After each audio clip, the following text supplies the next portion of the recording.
Spider-Man. Spider-Man. Nick Spencer's Spider-Man. Is it great? No. It's just lucky Zeb Wells follows, look out. It's my long-winded review of Nick Spencer's Spider-Man. Woof woof! Hey guys, it's me Marcus aka the Mad Dog and we're back with another video. Written by Nick Spencer and illustrated by a plethora of artists, the first issue in this run of Spider-Man was published by Marvel Comics in July of 2018, with the 74th and final issue being released in September of 2021. And life has never been straightforward for Peter Parker. You'd think he'd be used to it, but just when he starts to find balance between his crime fighting, love life and everything else that he has to juggle, he's thrown into the middle of controversy and scandal. But with a new mysterious foe known only as Kindred lurking in the shadows, what waits for the wall crawler? And does Peter have what it takes to survive? Look, I know how long this video is because it's a behemoth of a run, and it does a few things right, but a lot of things wrong, and I wanted to make sure that I did it justice. But there was only one way that I could really go in depth, and that's by doing spoilers throughout. So I have sectioned it off into 5 parts, and there's not going to be spoilers for anything later than the time when it's stated, so just make sure you're aware of that if you did want to jump into this run.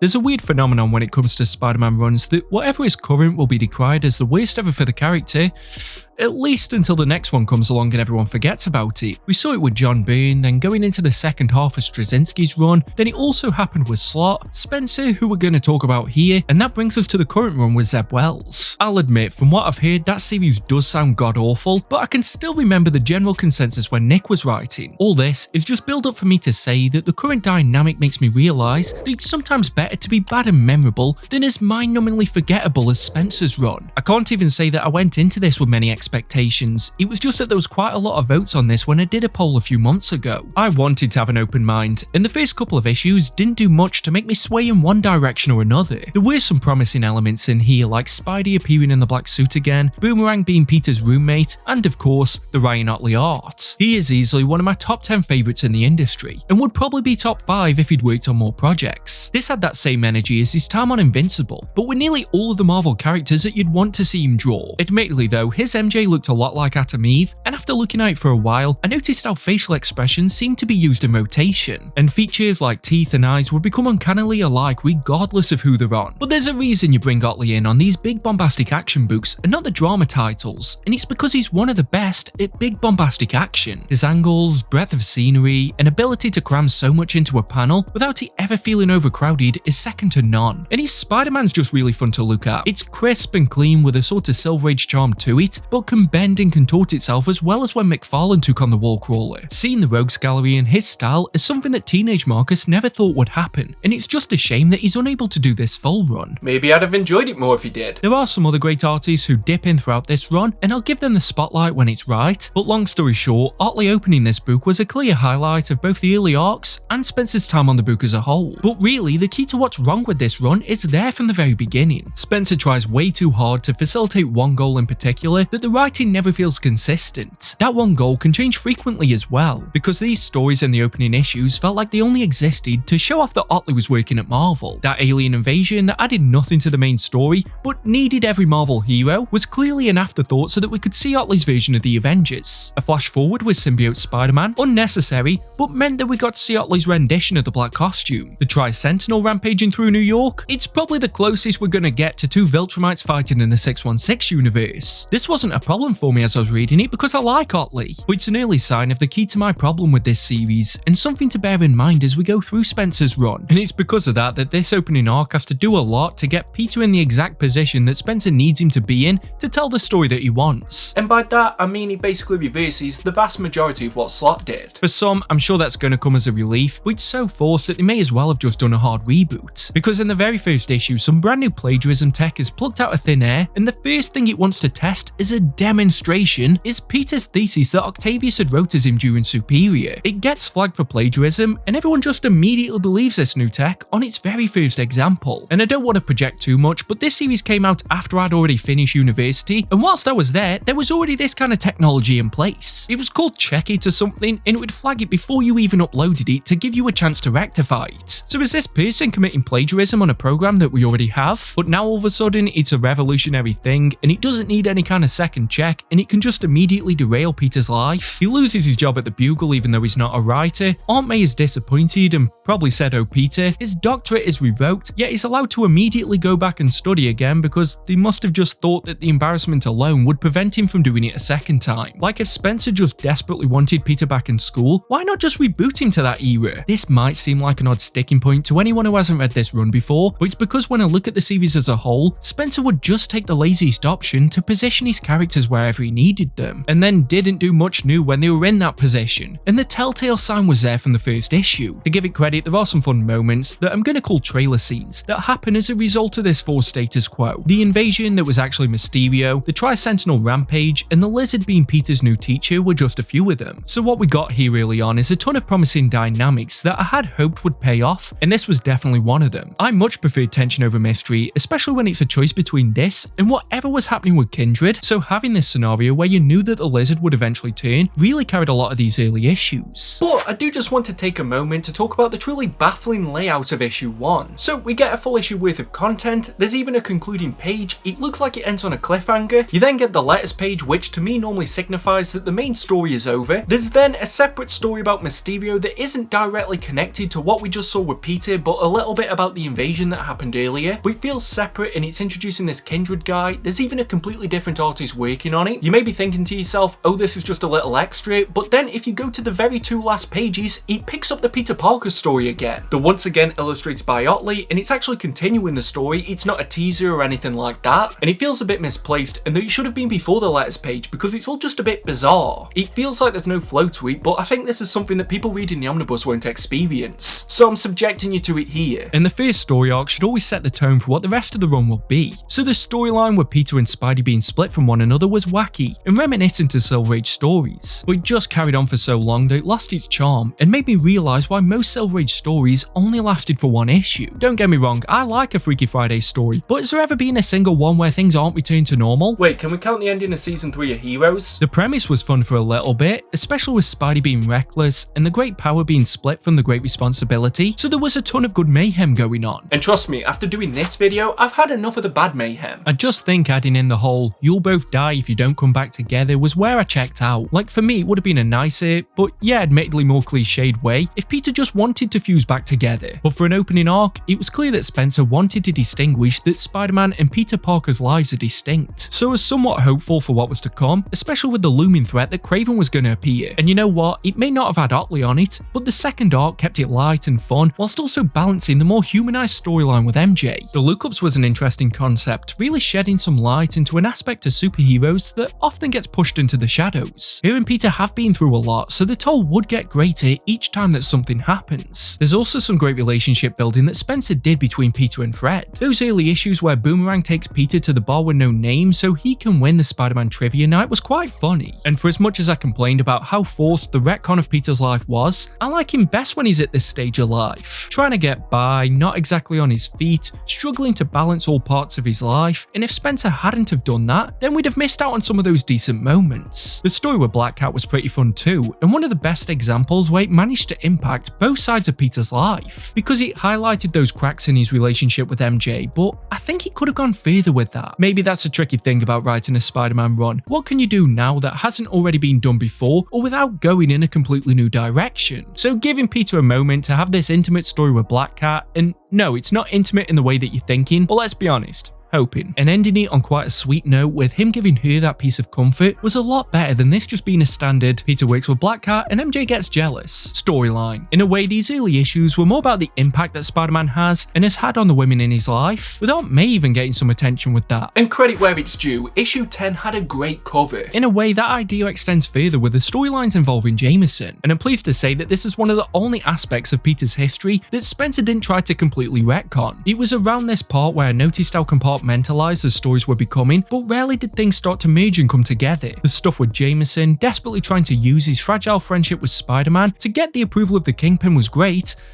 Until it wasn't. I was fine with the premise, but when this became a "this is your life" for Jameson, I just really didn't care, especially with it being so early on in the series. I get that the guy's got a deep history, but is this not the type of thing you save for an annual so that I can comfortably skip it? I didn't even really feel anything when it was revealed to be Foswell behind it all, and Big Man entered the picture. If this had just been an issue of Jameson trying to finesse Spider-Man, I'd probably have enjoyed that more. But what I did respect at this point was Spencer trying to lay the groundwork for larger stories that were coming. Admittedly, I think it would have worked better if it had just stuck with either the Kraven stuff or Kindred, but just that promise that something bigger was coming helped to carry these early setup issues. Even the story about Lizard's underground family wasn't too bad, although I'm not sure that's much of a compliment. Sure, I would have rathered something a bit more action-packed, but since Otley wasn't on these issues, it was okay because I just wasn't a fan of Boccolow's Spidey. I swear I've seen him on other runs where I liked his style, but for some reason his Spider-Man is just too small, yet somehow gangly, and also looks like Alfredo from Ratatouille's under the mask. But you know what, the chase with the Rhino was fun, and throwing in Taskmaster tied it in nicely to those opening issues. I also just appreciated Spencer again taking time to focus on the often overlooked part of these stories, with having an issue focusing on the destruction and wreckage caused by the Rhino attack. But it was right here that I realised the thing that's been bugging me since the very first issue. It may seem ironic coming from me, but no one ever shuts up. Pretty much the majority of issues include a character narrating what happened in either the previous issue or they just give an ungodly amount of exposition. And it's not just Peter. Sure, he's guilty of it, but he's known to be a talker. MJ does it a lot, but she's the love of Peter's life, so I gave that a pass as well. But then it's Boomerang, Jonas, Cindy, and later on Teresa Parker gets involved in the word count. I don't even care who Teresa Parker is. To put things into context, imagine that every character in this is Ruth from Supergirl Woman of Tomorrow. Yeah, can you see the problem now? The worst part is that books that do actually need to provide context can often find different ways to do it, whether it be a conversation, news stories, the countless ways that Watchmen did it nearly 40 years earlier, or even just narrate, but in an interesting in-universe way, like you could do it as a speech or a monologue. Like you have J. Jonah Jameson in this book, so let him do it as the news. The PS4 game found the perfect way to do that, but instead Spencer relies on derailing any momentum or interrupting a possibly interesting scene to heavily cram in narration boxes everywhere to explain to you the most obvious of thoughts. Isn't the benefit of a comic supposed to be to allow the art to shine and tell the story? Just one example for now, I've got it here, but there's a panel in issue 14 about the Lizard where Peter narrates, and the thing is, the guy is trying to pay those second chances forward. He recently got readmitted to the faculty at Empire State University. So what does he immediately do? Try to get me re-enrolled there after I had my academic credentials revoked in a plagiarism scandal. We already knew that, there's a previously on page, and also, it's not really the era anymore where people would jump onto a series at issue 14. Now yeah, I'm a self-confessed dumb reader, and a lot of this run is forgettable, don't get me wrong, but it's not so forgettable that I needed to be reminded of the very premise that kicked off this book. Does Spencer really think that our attention spans are that short? Do I now need to remind you guys every few minutes that Lizard got Peter re-enrolled at Empire State? This should have been the biggest sign for me that this run was going to be highly forgettable, although at this point I was still banking on those teases towards the future to pay off. The main one that I was excited for, the long-awaited promise that Kraven was coming, but was he enough to turn things back around?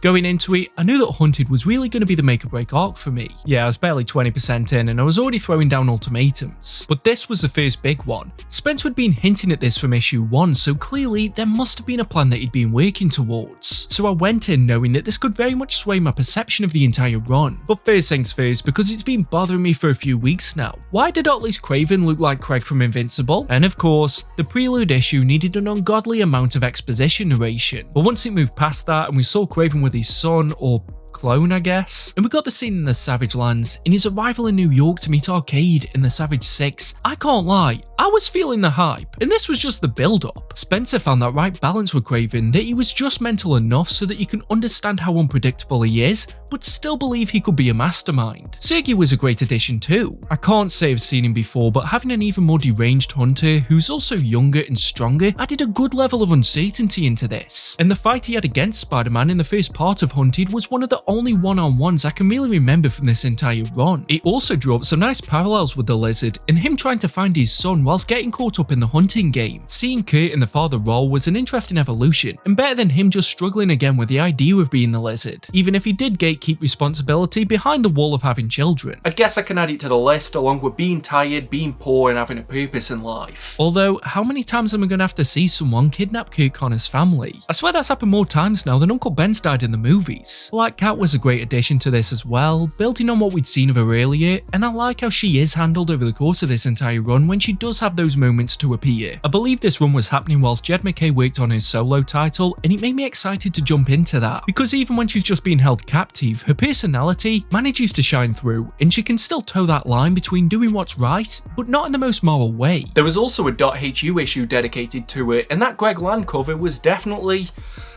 inspired by something, I can tell you that much. But unfortunately, all of these .hu issues highlight just how every character was cursed with the same affliction of endless narration. At best, the Black Cat one is the only side issue worth reading, even if it did make me wonder how she can take a shield to the back of the head. I've seen trained fighters get disqualified for hitting that spot with less. This issue also has possibly the most dickish thing Peter's ever done, when he makes Felicia think he's proposing to just instead give her a spider tracker. Did he think this would be something that she'd just laugh off? Nick Spencer didn't make me feel a lot in this run, but pity for Black Cat was definitely something I wasn't expecting. The other side issues followed Vulture, Lizard and the Gibbon, the last of which had already been killed off in the main issue before this, so what was the point? I barely know enough about the Gibbon to begin with, let alone care to follow a story of his when I know he won't be in the rest of the book. And I did want to get my positives of Hunted out of the way first, because I don't want to just be stressing the negatives. But Hunted was yet another story arc that had potential, but is largely forgettable and feels like it goes on for way longer than it actually does, especially considering the length of time this had been building up for. Everything lacked weight or real stakes, and felt like it was taking place in a small section of a park, but pretending like it was a worldwide event. And the main goodwill Spencer accumulates here is as a result of making references to stories or characters that you already liked. So he goes in heavy with the parallels to Kraven's Last Hunt, but if I wanted to read that again,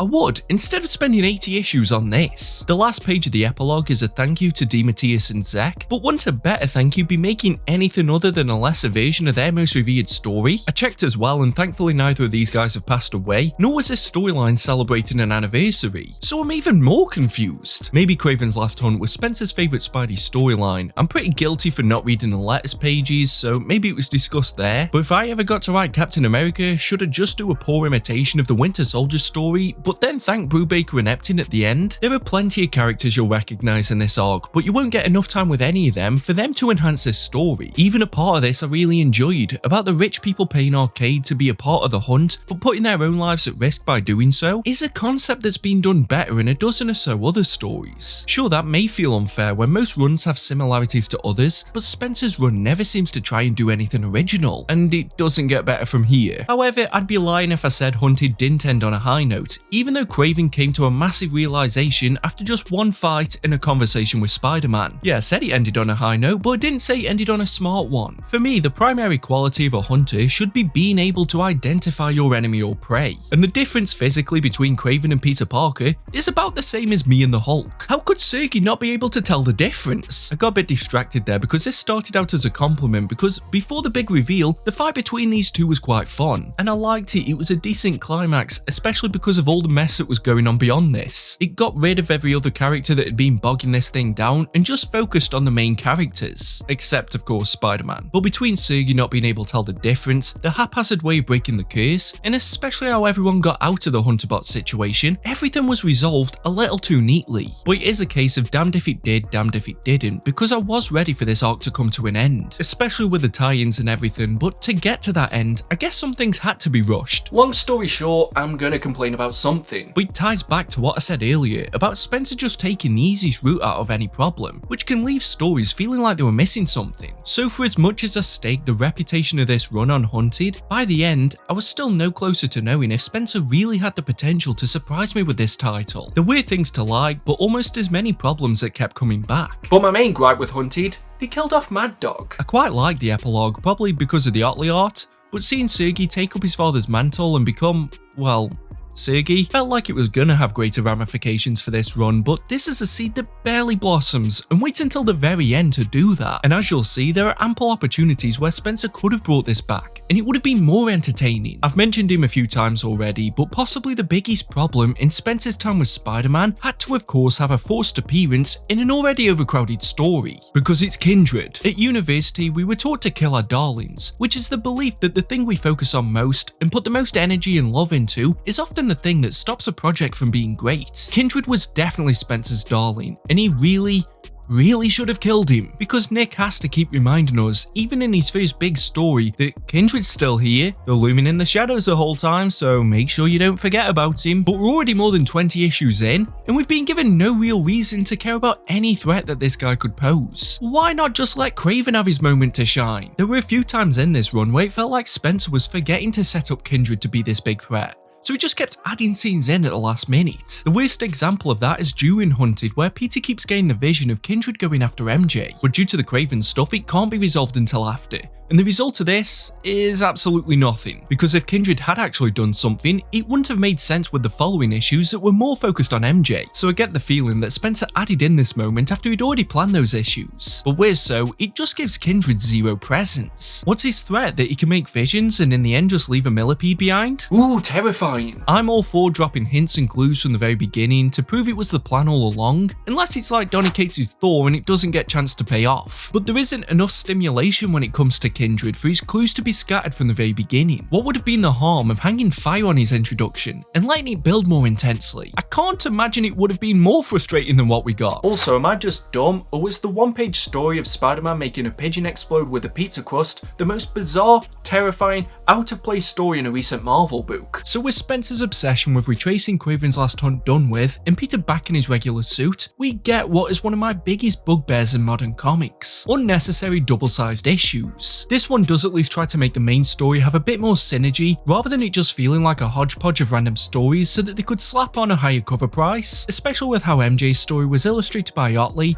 but then Ramos traded pages whenever Peter was trying to get to the lizard. Surprisingly, it was the MJ story I enjoyed most, and not just because of the art. This felt different whilst also doing something for her character, whereas the lizard stuff just felt like more of what we've seen before. And no amount of fun robot fights was going to disguise that. For as unremarkable as this run is overall, I do appreciate the times when Spencer does push the boat out and in the right direction, where the characters besides Peter do get an interesting storyline that plays to their strengths. And MJ going to the play that is ruined by the new Electro was one that I quite enjoyed, especially how this wasn't just a one and done type thing and did allow her to have an ongoing story. The monologue that she gave whilst dressed as the Invisible Woman also showed that there are different ways to make narration interesting without needing to litter the page with thought boxes. And you could see MJ thinking about a life with Peter, so everything tied into it, even if this wasn't a story I was expecting. Maybe that's why I enjoyed this so much. So I can't say he did a great Spider-Man run, but I also can't sit here and act like Nick Spencer didn't have these odd great moments here and there. I'm in two minds when it came to the Mysterio stuff, and shock horror, the aspect I wasn't a fan of was all the convoluted shit with Kindred. Him being part of this plot to trick Mary Jane into a movie, I was all for that, but the whole Kindred killing a therapist just to prevent Spider-Man from figuring it out. And even if he hadn't have done all that, I still don't think Peter would have discovered it. I'm just saying I would have been okay with it just being the Cage McKnight stuff, and let MJ have her own storyline without needing to connect it back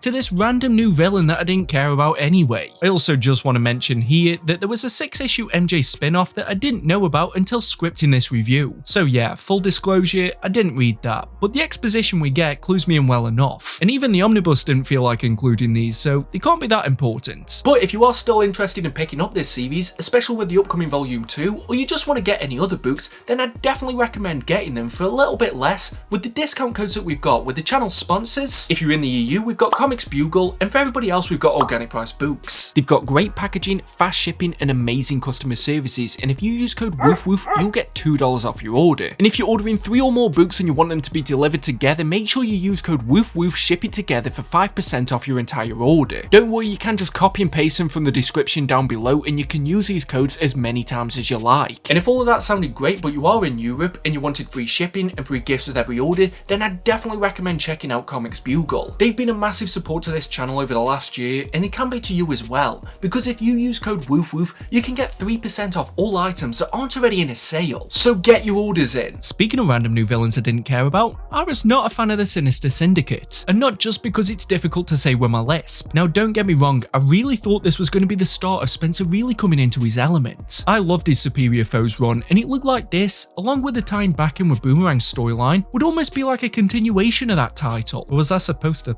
like them when they attack a feast center as a first mission? There wasn't a better way to try and lure out Boomerang? This team was also so preachy to the point where it was insufferable. At first, it towed the line quite well, and I couldn't tell if Spencer was trying to mock both those who need forced inclusion and those who label everything as woke. But that didn't last long, and when he picked a lane, it failed to acknowledge that the majority of this team took their aliases from male characters. Bit of a glaring plot hole if you're not going for irony. They also just made them way too overpowered for a relatively noob team of villains, and were able to just stumble their way into a win, which only causes further problems later on when there are countless sinister teams coming after Spidey. I get this is more Boomerang's fault than anything, but just something about it felt a bit cheap. Again, taking the easiest option to facilitate the plot at the expense of logic and character reputation. One good thing to come out of this was the reveal that Randy was dating the Beetle. This was quite fun, but I don't feel like Spencer capitalized on this soon enough. I get there'll be conflict within the relationship, but I'm more interested in how them being together impacts Spider-Man or Boomerang, not an argument the two of them have about the ethics behind her actions as Beetle. This does come back later on, but at a point where I really didn't care, and I realised here that Spencer just couldn't seem to juggle all these different storylines in this run, and left too many in the oven for too long. Had he boiled it down to maybe just Spider-Man stuff, Peter with Boomerang, and his relationship with MJ, and focused on those aspects instead of giving everyone throughout the entire extended history of Spider-Man some kind of plot, then maybe this run could have been great, and nothing proves that more than the inclusion of Teresa Parker. Am I supposed to have even the slightest idea who she is? For once, the extensive narration catches me up, but rather it just didn't have to, because her inclusion alone, even if Spencer didn't create it, made me feel like this entire run was a third season of a sitcom where they suddenly throw in the most miscellaneous character and try to make them one of the main ones. In a run that was already struggling to give all of the characters enough attention, to the point where important people can disappear for entire arcs at a time, Spencer wastes pages on Teresa Parker. What's worse is that I liked the main story that was going on in this issue before Teresa was the reason it fell apart. Like, it's no secret that Peter normally has to sacrifice what he wants so that he can do what's right. It's almost like having an increased level of skill comes with, I don't know, some kind of heightened sense of duty. I'm sure someone said something like that before. But with Teresa being the thing that got in the way of Peter proposing to MJ before she left for LA, it didn't feel big enough for him to push that moment aside. I would have been okay if Peter held off on helping this Teresa girl so that he can ask MJ to marry him before he won't see her for a few months. Peter even mentions earlier in this very same issue that he needs to find a way of breaking this cycle of letting things get in the way. How about just saying no on this one occasion? For me, the possible threat has to be greater than the sacrifice, and Chameleon and Teresa Parker just isn't high up enough on this scale to rob us of this moment. Bucky, bring Joe Quesada into the universe and let him act out 2 more days if you really want a threat. No wait, that's too much. But that closed what felt like this chapter on Spencer's time with Spider-Man, and I had 2 questions. Could it really turn things around? And was this run sponsored by Shake Shack? So we kick back off with a few tie-in issues to Absolute Carnage, and after the mess that was the botched proposal, this felt like it could possibly be a return to form. Otley was back on the title, and it made me realise that Kev Walker, who did a few of the previous issues, had a style that was quite similar to Ryan's. But there's nothing like the real deal, and although yeah, I did like a lot of what the Absolute Carnage story did for Spider-Man, it was at this stage I realised I immediately rolled my eyes every time I saw Kindred. With 30 issues in, no closer to knowing what his deal is, and I'm far past the point of caring anyway. So from this point on, every time I saw him on the page, it just irked me rather than before when it just bored me. I get wanting to build to a crescendo, it's kind of the way I structure my videos now, but Kindred doesn't do enough to justify being this slow of a burn. Like, Spencer was the guy who did Morning Glories, so I know he can write mystery far better than this. You may think I'm beating a dead horse when it comes to Kindred and saying nothing new, but that's exactly what Spencer did with the character anyway, so I'm trying to give you the same experience here. But just McVeigh threw a whiny guy from Stoke instead. As well though, if you didn't already have an idea behind Kindred's identity, then these two issues all but spell it out for you. I'm saying no more. In saying that though, there was another decent fight between Spidey and Carnage, even if it had been set up by Kindred. The added layer of Norman being taken over by the symbiote added something extra, and helped this to be a Spidey story rather than just a tie-in, because this is one of those unfortunate circumstances in that when it does try to connect with Absolute Carnage, it feels like it's messing up what Spencer wanted to do with Spider-Man. As if the stuff with Norman was already part of his plan, but then he heard that Absolute Carnage was happening and he just had to find a way to make it connect. Because I made it no secret that not caring about Dylan Brock was a huge problem I had with Donny Cates' Venom run, and it's exemplified here when he's just in this because he expects you to care about his storyline and to be reading every connected issue, whereas it doesn't really add anything to the Spider-Man series. And the main event is apparently so inconsequential to Spencer's Spider-Man that they don't even include it in the first omnibus, but it's there in the Venom one. Shockingly, I quite like the flashbacks in this issue. It reminded me of a simpler time whilst also emphasising that Peter's life has always been quite complicated. But if you're hoping this is me turning the other cheek on Spencer when he struggles to juggle all these different plots, then think again. The flashbacks to the party at Aunt May's reminded me that pretty much every Spider-Man writer had an ample cast of characters he had to deal with, but they all found a way to do it. If Spencer was comfortable copying the blueprint from Kraven's Last Hunt, why couldn't he take one from the many writers who've done Spidey right in the past? I wouldn't be complaining anywhere near as much if he copied and pasted Bendis' Ultimate run. But the good things continued as Patrick Gleason joined the run. I find it odd that besides that one variant cover, you don't hear a lot of talk about him being on the book in the same way that you do about Otley. Yet he brings that same pop and dynamic vibe, with his Spidey reminding me in parts of David Lafuente. It's just a shame that the story that he works on first doesn't have the same wow factor. I guess it's a blessing in disguise though, because the Doom 2099 crossover solidified what my problem was. With this book, not my problem in life. This run can somehow suck the excitement out of anything. Spider-Man 2099 is a badass character, along with the entire universe. But instead, we get bogged down with the clairvoyant device, a conspiracy with Silver Sable, and the quite sudden return of all the crap with Teresa Parker. I had a problem throughout this run of things being left for too long, like the Kraven stuff. Jameson hasn't been front and centre for a while at this stage, nor has Kingpin. The Beetle and Randy stuff got pushed to the back, but we're already back here with a Chameleon and Teresa Parker. At this stage in the run, I was trying to find reasons to keep myself invested, and there were a lot of small ones here and there, but somehow the execution always fell flat. And why is it that the last two runs that I've read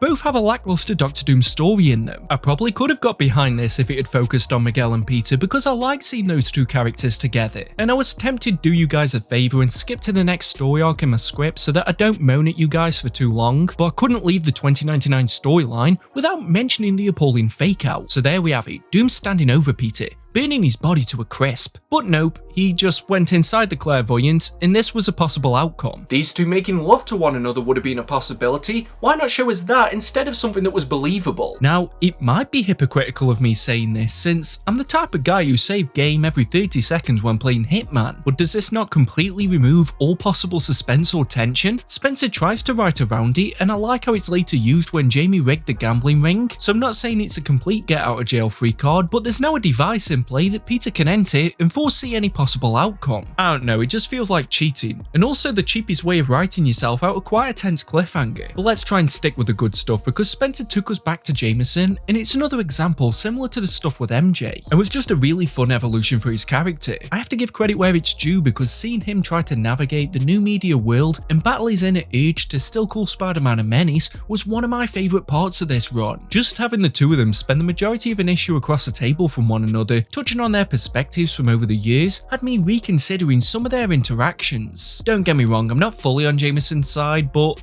I think I'd never stop hating someone if they webbed me upside down. Although, I'd rather just go after them with my bare hands rather than the whole Scorpion and Spider Slayer route. It did kind of feel like Spencer was doing a bit of a reset after the 2099 crossover, and I gave it a second chance thinking that maybe Nick just needed to shed some of the stories that had been bogging things down. Another reason for this is there's a lot of good Spider-Maning going on, and I didn't realise how much I was missing that. Every scene with him doesn't need to be against a known villain, and just seeing him swinging around, stopping robberies, and helping people in burning buildings is what his character is about. Ironically, I'd have been more fine if this was the reason why he couldn't get to MJ in time to propose, more so than what we got with Teresa. So it's the smaller moments that worked best. I love the page where Spidey is asking other heroes what he should do with a clairvoyant, and it was so fast paced it was one of the funniest in the entire run. That humour was something that had been largely missing before. The narration had it so that Peter kept talking more like Deadpool than Spider-Man, but his character is at his best when there is someone to bounce off, and it's not afraid of being goofy. I had a lot of fun with Chance trying to get rid of the web shooter, and the one page of Spidey and Jonah going through an array of emotions, and even Nora teasing Peter about the mask in his bedroom. Focusing on the human side of this run is where it's most enjoyable, and it was such a sweet moment to see Peter make the time to watch TV with MJ over video call. These relationships and the weight they carry are what adds stakes to the bigger storylines, and Spencer neglecting those for sizable parts of this run could often hold things back. Had the stuff with Jameson getting a podcast taken place before the storyline with Foswell, it might have stuck the landing more, but better late than never. Even the stuff at the casino with the clairvoyant felt like a far more relaxed version of what Arcade was going for during Hunted. Sure, the stakes weren't as high, but because of that, they felt more real, and it should be a lesson that you don't always have to put a story on the biggest scale possible. There's a reason the boat scene in The Dark Knight is more tense than any of the superhero movies that have someone trying to take over the planet, and it's because the threat is far more believable, and I much prefer those types of stories. The best part as well was that Spencer used these fun, smaller stories to trickle into bigger ones. That chameleon stuff that I didn't care about before, well, now that it's springboarded from Nora approaching Peter about being a PR manager for Spider-Man, I was all for it, because there was a promise it could deliver similar moments like the podcast. I don't always need to see the finish line to still be able to care about the race. So maybe it was just Stockholm Syndrome, considering I was halfway through this series and looking for any reason to abandon this review, but Nick was doing just enough to keep me invested and remain hopeful that the tide was turning, and then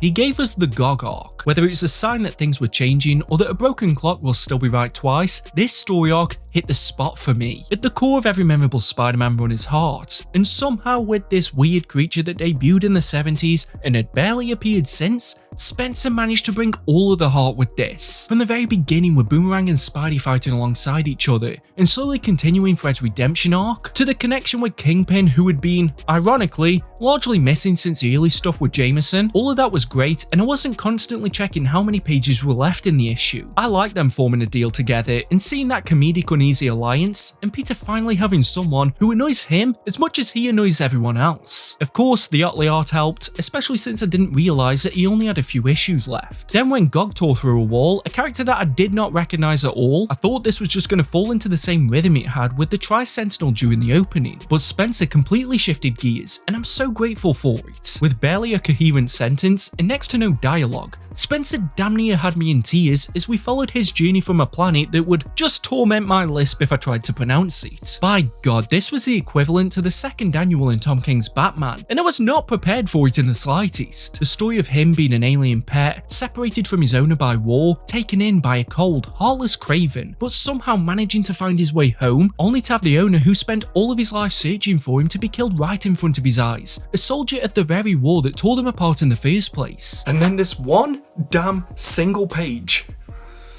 I'm gonna need a minute. This issue had no right to be this good, or hit me so hard in the feels. You may think I'm overhyping it, but issue 42 alone brought enough goodwill for me to stick with this series until the end, and I think it was a very tactical move to close out the first omnibus with it. It proved that Spencer could do a great book, and had the chops to nail the emotional core that is necessary, and by God, if he dared to do anything to that weird little alien pet thing, I'd never forgive him. That last page of him tucked up with Peter made me broody for a thing that doesn't even exist. I could go on for a while about how much this meant to me. I deleted nearly a page of script talking about how me finding an abandoned cat and taking him in brought so much into my life. But regardless of the why, Spencer was doing something right. It's funny because I kind of forgot that this was all brought about by the whole tablet fragment storyline, because sometimes it's the moment that's more important than the plot. And if things kept going in the same vein as the middle part of this run, then maybe, just maybe, Spencer could redeem this run and turn it into something special. Well, that was short-lived. Now there's plenty of things that I like to eat. Burritos, sandwiches, super noodles, pretty much anything beige and unhealthy. But the one thing I hate eating most is my own words. And in the very next arc, the very next issue, with all this Sins Rising crap, I had to eat my words, and metaphorically speaking, I ate so many of them that I missed being hungry. Nick Spencer, on the slim chance that you're watching this, I want to ask, man to man, Why did you drop the ball so bad? I skimmed the majority of this arc and only went back to it for this script, and it committed its own sin once again by setting up a story far too early before the payoff, and shoving in too many plot lines. The whole thing with Overdrive, the Mr. Negative goons, Sin Eater, and of course you can't have a bad story arc without cramming Kindred in here and having him be behind everything. And the things I just finished praising came back to haunt this run, because Sin Eater is another character who disappeared into the realms of Spider-Man obscurity, but instead of bringing him back to enhance what Spencer wanted to do with Peter, we just get a knockoff Punisher story. Like, if you wanted to bring Frank Castle into this, just do it. He started as a Spider-Man villain. Oh wait, I keep forgetting he might be dead at this point. This storyline just brought a massive tonal shift to the point where it felt like someone else was writing it. Peter's inception moment going from one nightmare into the next was darker than this run had been for quite a number of issues, and I just wasn't really feeling it. Things continued to sink further as we're greeted to a wall of monologue from Carly before she starts on an autopsy. Again, the series acts like we haven't been introduced to this character before, and it's probably a flaw of the fact that she hasn't been in the series for a large stretch of time and just didn't come across as important to the narrative even then. So 4 or so pages are wasted on her monologue of her life, to then switch fully to Peter as he lives out one of the dreams he had in the previous issue. To its credit, because of the bait and switch, I did wonder again if this was also a nightmare sequence, so it was put a bit in the same shoes as Peter, and I also thought it was interesting how the tables had turned and now MJ was the one who was too busy for date night. But all of this seemed to act as a long-winded way of revealing to us that Overdrive wasn't dead. So forgive me for not being the most well-versed Sin Eater reader, but this again removed a lot of the threat that he held. Was this deliberate, in which case him coming after you doesn't hold as much weight? Did he not know this would happen, in which case I don't think we're going up against the best version of him. In fact, any of those explanations being explored would have made for a far more interesting story than the weird mysticism, sin exorcism cult direction it went in. Yeah, I know I'm not great with summaries, but I still think that one was fairly accurate. Honestly, this could have kept the tension by just being about a pseudo-Punisher type hunting the likes of Nora and Norman, whilst Peter has to deal with the pressure from the public as he goes after this guy. There was a lot of potential there that could have explored the ethics behind Spider-Man's approach to crime fighting and actually said something. It tries to touch on that in places where there are discussions with the likes of Miles and Gwen. Both of those scenes were great and highlights of this arc, but it could have done more had it not been bogged down with the cult that Stanley was making. A large majority of the plot would have remained the same also, with Peter on Sin Eater's trail, the other Spider people banding together to try and stop Peter from saving Norman, and like, how can that concept not succeed? Well, you could do the things that Spencer does. Especially the many layers of connection that the different characters have to Norman Osborn. You've got Spidey protecting his archenemy from Sin Eater, Spider-Gwen having to advise Peter on whether to help the person who caused her death in this world, Miles with the knowledge that the Goblin killed his version of Spider-Man. There's a lot of great possibilities there, all charged towards yet another double-sized issue that's also Otley's final one, yet only that last thing delivered. From what I've seen online, some consider the Sin Eater arc to be the best of Spencer's run, but for me it once again epitomised my problems with this entire series. This supersized issue may have had the cool moments of Peter and Norman fighting an army side by side, the latter reclaiming his iconic gear, and a speech from him later about debt, which was probably one of the best monologues in the series. But besides that and the odd handful of things here and there, this arc dragged longer than this review. Despite being double-sized, issue 850 starts by missing a key scene. The Juggernaut's now in this, but already unconscious in his first appearance, just to facilitate the dumbest reveal later on when Sin Eater merges with Juggernaut's powers. Again, with no real explanation, and pretty much pointless in the grand scheme of things. It's kinda like how all of his followers now have powers. This series has been so reliant on MacGuffins to get itself out of trouble,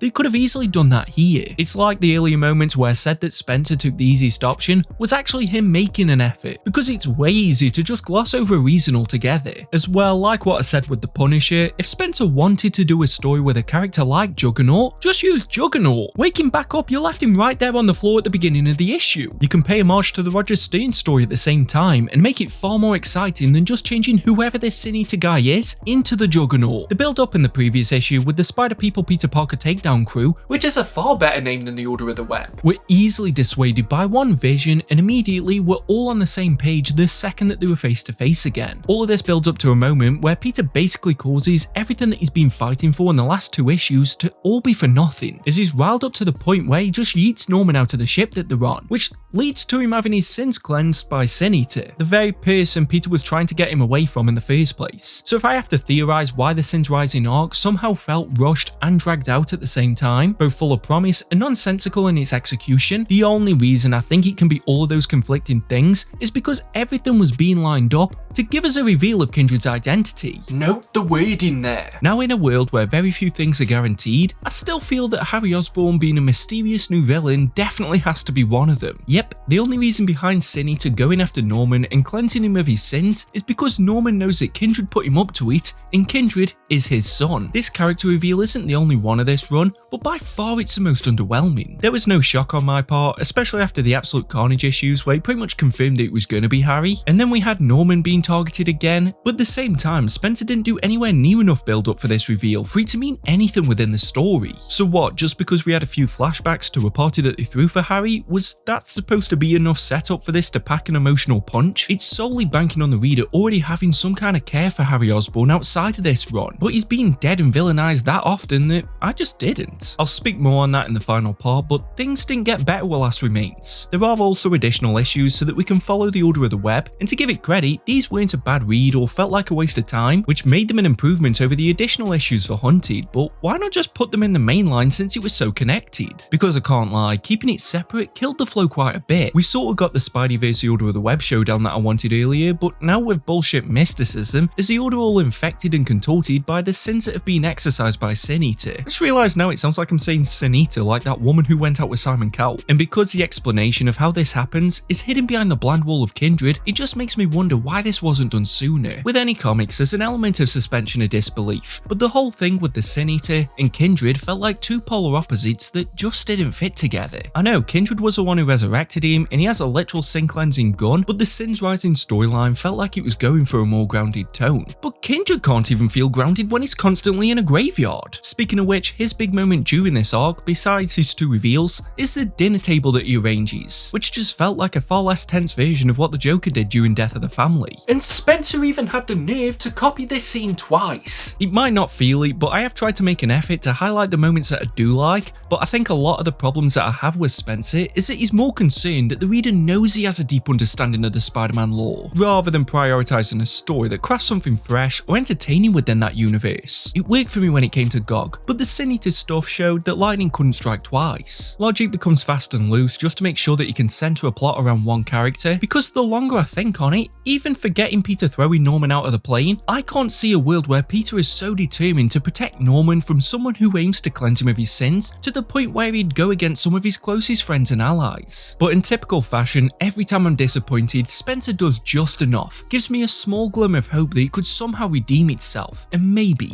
just maybe, cleanse itself of its own sins. And here in Last Remains, it's a return of Black Cat and Doctor Strange, as they clean up the mess caused by the Order and save Peter from the dreamscape. The scene of Strange swooping in and saving everyone on the bridge was phenomenal, and I liked how it didn't just relegate him to being a side character. The Doc seems to appear in most runs from Marvel that I read lately, but here is the only one I can think of where he got a big moment and a chance to truly flex his powers. I do just wish the whole .lr issues didn't feel like a side plot to Peter being confronted by Kindred. It could have been integrated better into the regular issues, and as a result, wouldn't have made Last Remains feel like it went on for far longer than it did. It's funny, this went on for so long that Spencer must have forgotten that he revealed that Kindred was Harry Osborn because he did it twice. Just in case you needed clarity, Mark Bagley is on the art for the majority of the mainline issues, and his style is so nostalgic for me because of my love for Ultimate Spider-Man. Which I've already spoken about why I think it's just the best, especially when you compare it to this run. But, and this isn't really the fault of Bagley because I can't expect him to just completely reinvent his style, but because my mind associates his penciling with Ultimate Spider-Man, it was all I could really see here. And worse, just made me wish I was reading that book instead. He does a great job with the fight scenes though, so him being on this definitely helped in those later arcs and with the battle between Peter and Kindred. And for as much flack as I give his plans and the need for him to be behind everything, he gives Peter a fun scrap, and it's one of the best parts of this arc before everything just gets even more convoluted. Sin Eater's still in the mix, the Order are there just in case the plot needs them, Norman is having to explain things to the Kingpin later on, while still not being finished with the previous storyline.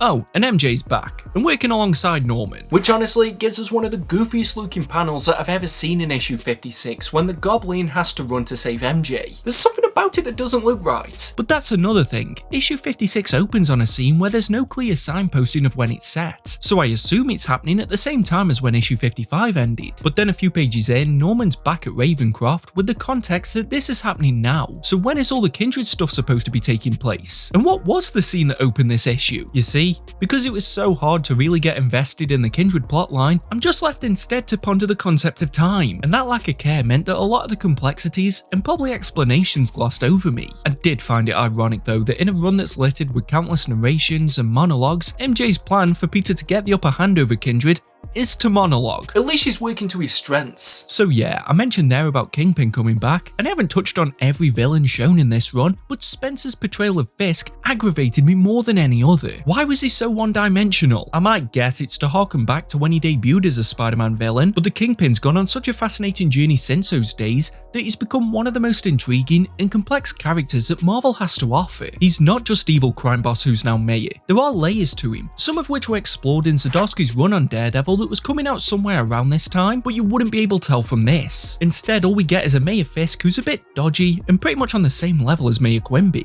And look, I get it, if you've watched up until this point, you may think that the flow of this review is poor and not written with the same finesse as video essays done by other YouTubers who do this full time, or like a jump from one point to the next quite randomly. But that's how this run is written. But once Last Remains can't be dragged out any longer, Spencer goes back to the Mr. Negative plotline that was started at the introduction of Sins Rising. That's how long it's been. Marcelo Ferreira takes over art duties and damn, can he draw a great looking Spider-Man? And yet somehow make every face look like it doesn't belong in the same book. There was just something off about every character that didn't have a mask on. Sometimes it was obvious that faces would be covered in shadow in places where it didn't make sense, just so he didn't have to put the detail in there, because when he did, I don't even really know how to describe it. There was a panel of the Kingpin in issue 58 that keeps haunting my dreams, where it looks like his face had been removed and ran over like in Mrs. Doubtfire. It's a shame because when I read this part, I was so burnt out from Last Remains that I was just wanting something to shoot some adrenaline back into this series. And Negative Space missed out on that easy opportunity because it focused heavily on dull aspects from previous storylines, like Norman trying to be a nice guy and visiting his grandson, and the tablet fragments that Kingpin was hunting Boomerang for that originally led to the GOG storyline. And that's when it hit me. This run had spent longer on the likes of Sin Eater, Kindred, and the Sinister Syndicate than it had on Spidey's better-known villains. Sure, on paper that sounds like it's working to Spencer's strengths, but the final product would beg to differ. Whereas so the few big villains that were in here fell flat or were just comedic relief. And with only a handful of issues left, the promise of the Sinister War, and far more plotlines than it had time to resolve them with, I knew that the end would probably be a mess. But I'd come this far, and I just hoped that Spencer could do something to at least make this end on a memorable note.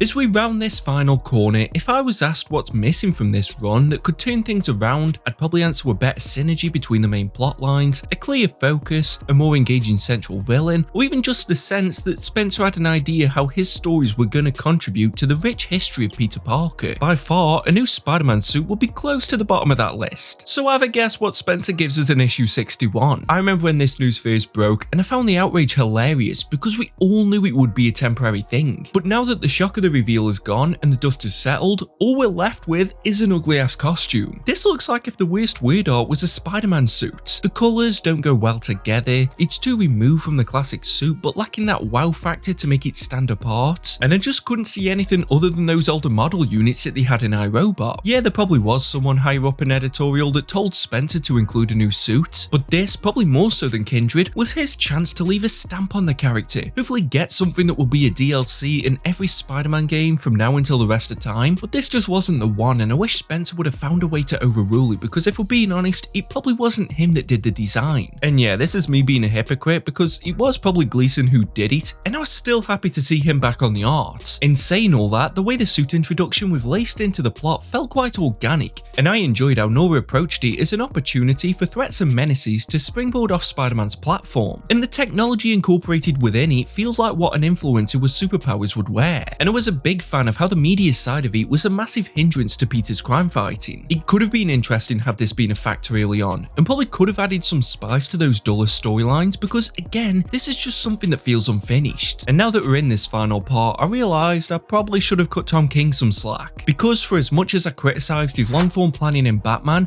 I could at least remember throughout what direction it was aiming in, because with the Kindred stuff hanging somewhere in the air whilst teasing a comeback that I couldn't care less for, and we've also got Norman and Kingpin just staring at him the whole time, and then also the planning for the big sinister war coming out of left field, there's no real sense of the crescendo that Spencer wants to hit. I feel if I didn't know beforehand, at this point it wouldn't be clear if this was the third act or still just an introductory arc. Peter feels like he has no agency, almost like he's a background character in his own book, always 2 steps behind the plot but somehow still always narrating what's happening. That's because even this close to the end, the run still feels split into 3 parts and Peter is stretched between all 3 of them, to the point that he can never take his full focus nor feel like he's integral to what's going on in them. You've got the MJ, Kindred, Norman Osborn circle, then you've also got Teresa, Chameleon and the Clairvoyant, and finally there's Boomerang, Kingpin and Robbie. But because none of it overlaps well, a lot of this final arc is messy and underwhelming at the same time. But enough from a general complaining, because story-wise we pick back up with Kingpin, as he's remembered now that he desperately wants the pieces of the tablet that Gog originally had to protect. Going back to an emotional high that I remember fondly was a nice reprieve from all of the Sins Rising and Last Remains stuff, but the second I saw Bullseye lining up the shot, I swore down that if Spencer kills off Gog, I'd stop reading this run and scrap the review. Sorry to anyone disappointed. But I'm going to do both you watching this and myself a favour, because throughout this review I've been going back over the issues to jog my memory and thoughts. I don't have the best memory, and I could sit here and read a synopsis to try and force out my opinions, but it's more representative of my genuine feelings to tell you that I can't remember any singular moment until Sinister War kicked off. And trust me, I have more than enough to talk about with that as well. Before this run can end, Spencer left himself so much cleanup to do that everything happens at breakneck pace. But because the pacing had been so sporadic and general, I didn't have that lingering connection to some of the previous storylines it was trying to return to. Invincible was a series that did something similar, with it having numerous plots in circulation and relationships between the different characters, but Kirkman did enough to keep a baseline of interest when not focused on one specific plot, or he knew how to make a character have a huge introduction so that when they come back a year later, their presence is still felt. Unfortunately though, there's none of that here, and the last part of this run, all the way up until Spencer leaves, feels like running through a checklist to take the easiest option to conclude things. It assumes I care when Robbie and Beetle decide to make it work, or know why Doctor Strange is in a casino with Mephisto, or why Spot's suddenly here, or Betty Brant or Baron Mordo. And then you've got Ned returning, Chance returning, Overdrive returning, and even an appearance from the Avengers that can't save things. Then, amongst all of this mess, Spencer kicks off the Chameleon conspiracy despite trying to ramp things up for Sinister War. I found it a really odd choice considering that the whole thing with the Chameleon had felt like an afterthought for the majority of this run. Honestly, Spencer may have been better off letting this one die quietly in the background, because I don't think I'd have noticed if it was left unresolved. I guess Nick half got my sentiment there, because the story isn't even wrapped up in the main run, because yep, we need another giant-sized special for the Chameleon conspiracy. Nothing else could convince me more that this was a forgotten last-minute addition. It screamed, oh shit, I've got 10 issues left and not enough time to finish it all, but I can't delay Sinister War any further. It also didn't help that this storyline with the Chameleon, Teresa and the Foreigner was never that interesting from the beginning. Look, I've been known to be a hypocrite in the past, and I'd probably have given the oversized special a free pass if I'd actually wanted to read it. But that's even more annoying, because in the middle of this mess, and Spencer clearly struggling to have enough time to solve, well, everything, we have to follow Doctor Strange and Mephisto's casino. And yeah, I'm a dumb reader, but I still don't even know why this is in here. I said it before, I'll say it again, but can we just let Stephen Strange have a nap already? Like, damn, the guy must be tired. I read these last few issues twice, and I'm none the wiser to what this adds. Probably only made worse by the fact that there are so many different artists on here that nothing feels like it's part of the same series anymore. It makes a bit of sense when it comes to the Sinister War limited series, probably because of the scheduling, and having Mark Bagley on there there meant this could have a final arc that at least looked nice, especially when it came to the fights, because he was great at throwing so many people onto the page. They brought that chaos when the story could often fail to. There were some great double page spreads as well that he worked on that's going to make the thumbnail to this video way easier, and despite the praise I gave Otley and Gleason, Bagley was the one who really helped to carry this over the finish line. But there were times where the art would change mid-issue, with up to 3 people penciling just one book. It tried its best to make it logical, like with the earlier issues when MJ was at that play, so some artists would take flashbacks, but then there were other instances when you'd turn the page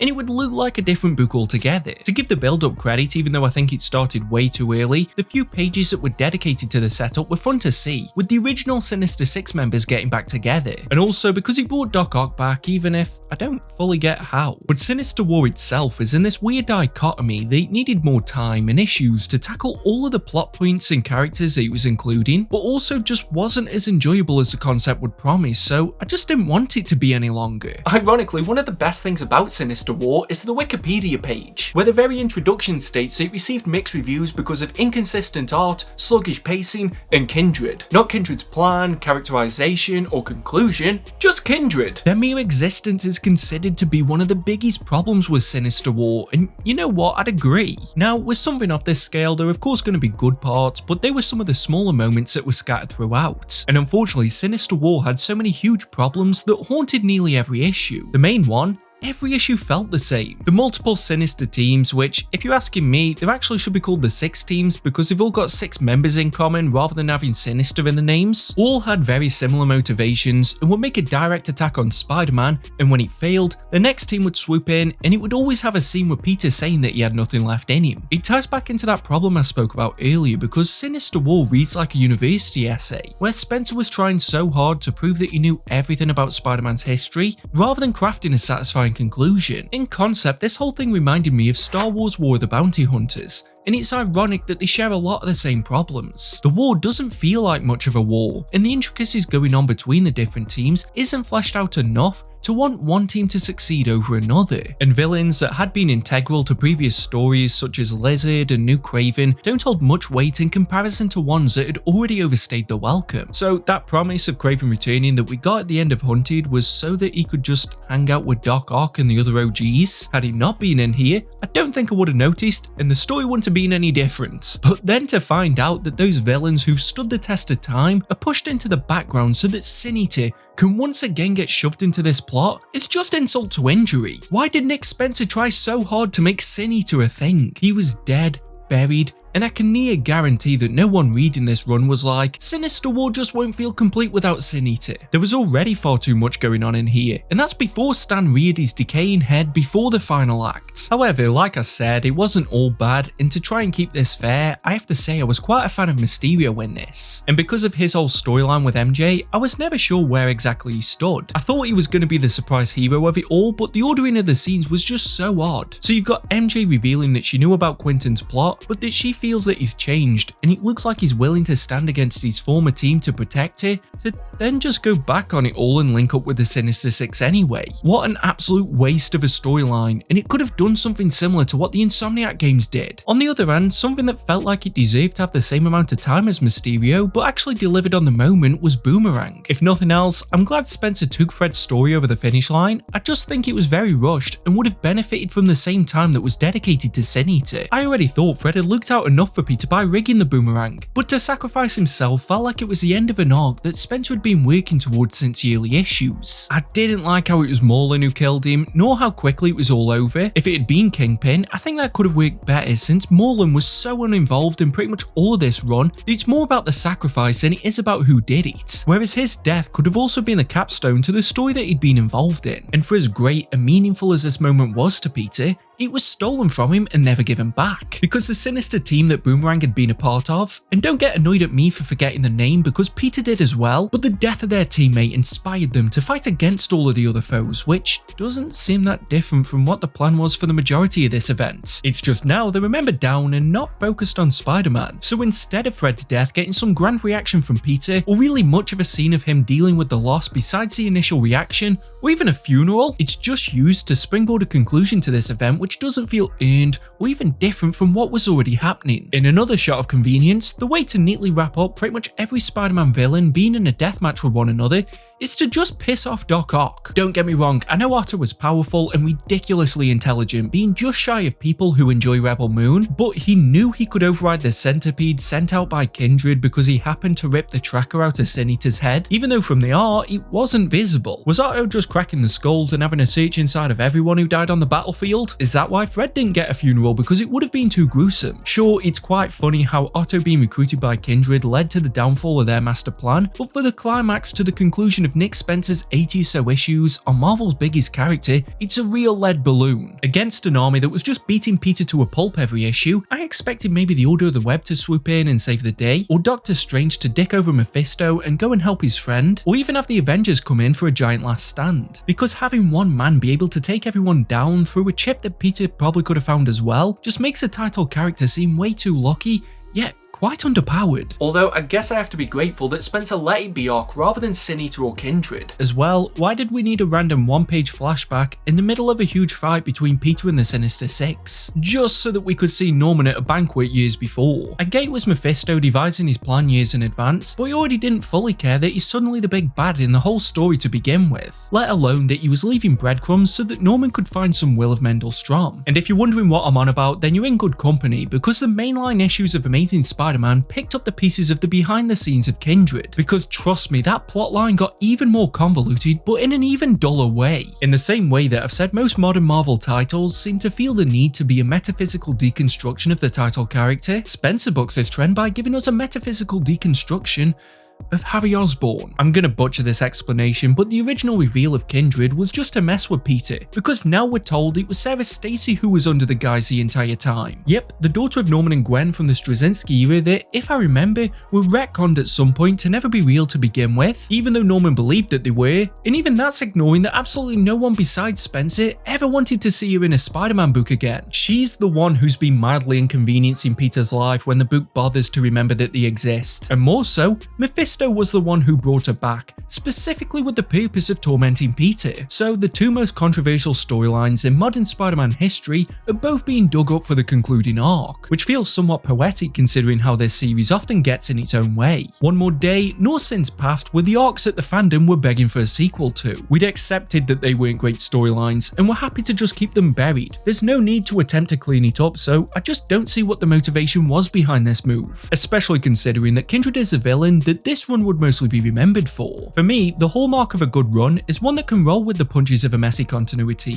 not feel a need to fix it. This is one of the greatest examples I can think of, that having a twist you can't see coming doesn't mean it's well done, and just further proves that Spencer wanting to showcase his knowledge of the lore is the thing that worked against this most. But what does that mean for Harry, since he was the one that we originally believed to be Kindred? We saw him and he even had two reveals of his identity. Well, the messy final issue reveals that the Harry we've seen is some kind of AI download of the evil Harry that died years earlier, because Norman sold his soul to Mephisto in that flashback that we still didn't need because Norman just explained it to MJ anyway. But it's okay because Harry's now also good, and the only reason why that is so that he can have a heroic moment and die. Yet again, I could go on for a while about how pointless this whole thing was, and I probably already have gone on for a while. And because Harry was never really Kindred, it made me care even less about him having a redemption arc, or that all of these plot points are pretty similar to what we'd seen an issue or so earlier with Fred. Yeah, I could talk about all that, but honestly, this run's just making me feel empty. Silver linings though, there's a hilarious line when Norman's crying over Harry's death, wishing he could have done more as a dad, like he wasn't the same dude who just 5 minutes earlier legged it at the very first suggestion when his son was killed just a moment later. I have no idea why this final issue needed to be another double-sized issue, especially when it only looks to resolve the Kindred plotline and the Mephisto Doctor Strange stuff. No funeral for Fred, or a check-in with Aunt May, nor a comment from Jameson, or even a scene between Peter and any member of his allies. What we do get is a discussion between Strange and Mephisto whilst they speak on what it means to be Spider-Man over scenes of Peter and MJ continuing to be in love and be in the metaphorical and literal same places they were in issue 1, just without the symbiote suit. I'm not sure if this was Spencer making it so that Mephisto will no longer come after their love